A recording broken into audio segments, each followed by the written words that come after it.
दोस्तों, इस मुसलमान भाई ने कुरान में लिखी बात को पंडित जी को बताया, जो बहुत बड़े पंडित हैं। दोस्तों, आपको वीडियो में दिख रहे हैं। फिर देखिए पंडित जी ने क्या कहा। दोस्तों, बहुत ही अच्छी बात है। आप एक बार सुनेंगे दोस्तों तो सुनते रह जाएंगे। चलिए पहले सुनते हैं। गुरुजी, मेरा आपसे निवेदन है, आप जिस दिन कुरान के हिंदी वर्जन को पढ़ लेंगे तो मुसलमानों के बारे में मान्यता ही आपकी बदल जाएगी। जो मुसलमान दिखता है वो मुसलमान नहीं है सर। अच्छा, जो मुसलमान है ही नहीं, जो दिखता है। फिर मुसलमान तो वो है जो अपने पड़ोसी को भूखा नहीं देख सकता। वाह। ईश्वर अल्लाह ताला ने कुरान के अंदर कुरान के अंदर बताया है कि पड़ोसी नाराज में नाराज, डायरेक्ट उसने कह दिया सर। कुरान की एक आयत में है कि तेरा पड़ोसी नाराज में नाराज जी। अगर इस बीच अगर तेरा पड़ोसी नाराज है तो तू तेरे द्वारा किया गया है पूजा पाठ वो मैं कबूल नहीं करूंगा, तेरे सर से ऊपर नहीं उठाऊंगा। मतलब मानव जाति की सेवा सबसे बड़ी सेवा सबसे बड़ी कुरान में ये आइडेंटिटी है। जी जी। कुरान जो फिर है फिर क्या, फिर ये बकरों की बलि की प्रथा। इब्राहिम अलैहिस्सलाम ने जी, जब उनने ईश्वर ने शैतान ने उनको भड़काया जी, तो ईश्वर ने कहा कि मेरा सच्चा बंदा होगा तो मुझे नहीं छोड़ेगा। जी। शैतान से कहा मुझे नहीं छोड़ेगा ये। जी जी। आप उसके लिए बेफिक्र रहो, मेरा सच्चा बंदा है, मेरी इबादत करेगा। जी। फिर उनको औलाद पैदा होती है। हाँ। इंसानी कल्ब के अनुसार स्वार्थी होता है इंसान। जी।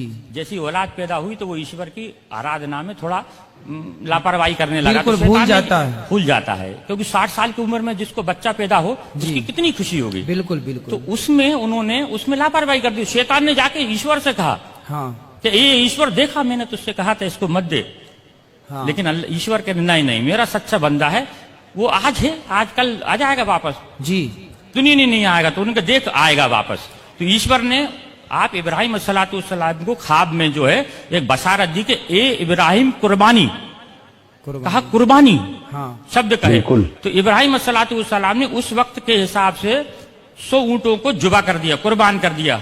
100 ऊंटों को कुर्बान कर दिया, क्योंकि अल्लाह की तरफ से कुर्बानी का मतलब होता है अपने लिए किसी चीज का त्याग कर देना। कुर्बानी का मतलब ये नहीं जानवर को काट देना। अच्छा। अपने लिए त्याग कर देना किसी चीज का, उसका नाम कुर्बानी। अपनी बुराइयों का त्याग कर देना। हाँ, ठीक तो है। फिर इसके बाद ऐसे करके 3 दिन तक उनको ख्वाब आए। फिर उन्होंने चौथे दिन अल्लाह ताला से कहा, अल्लाह ऐसा क्या मामला है कि इतनी कुर्बानी देने के बाद तू मुझसे नाराज है, मेरी कुर्बानी को कबूल नहीं कर रहा। तो अल्लाह ताला ने कि इधर से चौथे दिन उनको बशारत हुई कि दुनिया के अंदर सबसे ज्यादा जिससे तू मोहब्बत करता है उसकी कुर्बानी। अच्छा। तो अब उन्होंने फिर अपनी पत्नी से कहा कि अल्लाह की तरफ से ऐसा आया है कि कुर्बानी मांग रहे हैं। फिर अल्लाह ताला ने उसकी बीवी ने समझाया, आपकी बीवी ने समझाया कि आप सबसे ज्यादा किससे मोहब्बत करते हैं। तो कहने लगे कि मैं अपने बच्चे से मोहब्बत करता हूं। तो उन्होंने कहा कि आप इसी की कुर्बानी मांग रहे हैं। अच्छा। ईश्वर उनसे कुर्बानी मांग रहे हैं। जी जी। तो फिर आगे ये होता है कि ये बात दोनों मियाँ बीवी करते हैं। तो इस्माइल अलैहिस्सलाम जो रहते हैं वो सुनते रहते हैं। 5 साल की उम्र होती है उनकी जी। 5 साल का बच्चा थोड़ा समझदार हो जाता है। ठीक है। और आप तो नबी थे इस्माइल अलैहिस्सलाम। जी जी।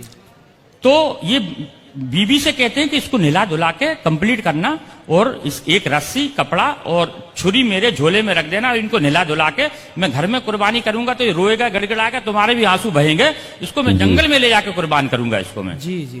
तब इब्राहिम अलैहिस्सलाम इस्माइल अलैहिस्सलाम को सुबह देखते हैं, उठ के देखते हैं तो इस्माइल अलैहिस्सलाम पहले से तैयार है। जी। उनको हो सकता है आज जल्दी नींद खुल गई होगी, इसलिए जो है खुल गई इनकी। जी। जब ये आगे जब उनको जंगल में लेके जाते हैं,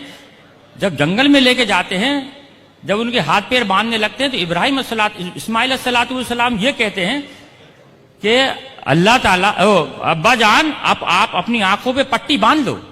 जी। क्योंकि ईश्वर ने यानी अल्लाह ने एक उनके ऊपर शर्त रखी थी कि इब्राहिम अगर तू अपनी औलाद की कुर्बानी देगा तो तेरी आंखों से आंसू का अगर कतरा भी गिर गया तो मैं तेरी कुर्बानी को कबूल नहीं करूंगा। अब बताइए सर। जी जी। एक तो शर्त लगा दी बेटी की कुर्बानी की और आंसू की। उसमें फिर आगे जाके जब वो पट्टी बांधते हैं, हाँ। पट्टी बांधने के बाद में उनको ऊपर जब छुरी फेरते हैं, जी, जब छुरी फेरते हैं तो छुरी चलना बंद हो जाती है। अच्छा। क्योंकि छुरी भी दुनिया के अंदर ईश्वर की मोहताज है। दुनिया के अंदर कोई भी, मैं आप, दुनिया की हर चीज ईश्वर की मोहताज है। ठीक है। वो ईश्वर जब तक किसी चीज को आदेश नहीं देगा वो उसकी हिम्मत नहीं कि वो उस पर किसी चीज पे चल जाए। जी जी। राइट। फिर जब वो जबरदस्ती फेरते हैं तो मैं की आवाज आती है सर। मैं। ये सब किताबों के अंदर लिखा है। जी जी। मैं की आवाज आती है तो देखते हैं कि मेरे बेटे के अंदर से मैं यानी घमंड, अभिमान। मैं का कुरान का मैं अगर लिखा है मैं का मतलब होता है घमंड, जी कि मेरे बच्चे के अंदर से मैं की आवाज आई। जी। तो वो जब कपड़ा हटाते हैं तो देखते हैं कि एक जो है भेड़ का बच्चा है जो नीचे पड़ा हुआ है और इस्माइल अलैहिस्सलाम दूर खड़े हैं। अच्छा सिर्फ ईश्वर की परीक्षा थी वो, जी, मकसद था सिर्फ परीक्षा लेना। परीक्षा लेना। अब वो पूछते हैं इस्माइल से, अल्लाह से पूछते, अल्लाह आपने एक तो ये कटवा दिया, हाँ। आपने परीक्षा ली, जानवर का क्या करना है? तब उन्होंने ये कहा था कि इसके 3 हिस्से करो, एक आप खाओ, एक पड़ोसी में बांटो और एक गरीबों को दो। फिर उन्होंने कहा कि ये वाली जो चीज है कुर्बानी, यानी ईश्वर की तरफ से दी गई हर चीज की कुर्बानी मुसलमान के लिए जायज है।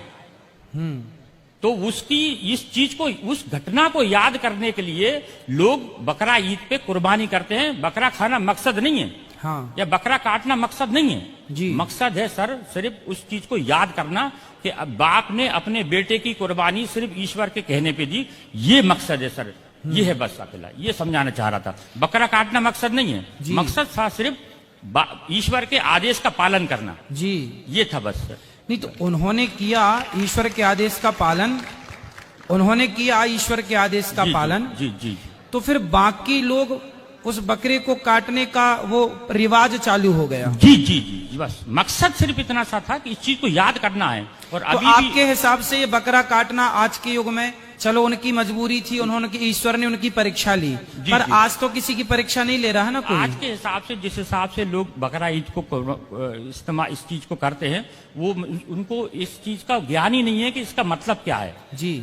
उनका मतलब है कि उस जानवर को अपने बच्चों के जैसा पालो और फिर उसको अपने हाथ से जिबा करो, उसको फिर उसको बांटो दूसरों में। कुर्बानी सिर्फ उस चीज को याद करने के लिए है मकसद, और सबके लिए नहीं है। जो ये कुर्बानी करना सबके लिए नहीं है। अच्छा। जो जिसके पास हैसियत है उसके ऊपर जायज है। बिल्कुल। सबके लिए नहीं है सर, ये सबके लिए नहीं है, सिर्फ जिसके ऊपर जायज है उसके लिए ऊपर है। तो भगवान आपको सुखी रखें। जी। आपसे बात करके अच्छा लगा। तो देखा दोस्तों कि इस मुस्लिम व्यक्ति ने, जो मुस्लिम आदमी है, पंडित जी को कुर्बानी के बारे में बताया। आपका दोस्तों इस वीडियो पर क्या राय है जरूर कमेंट बॉक्स में बताएं। मिलते हैं कुछ ऐसी अच्छी वीडियो के साथ, तब तक के लिए इजाजत दीजिए। अस्सलाम वालेकुम।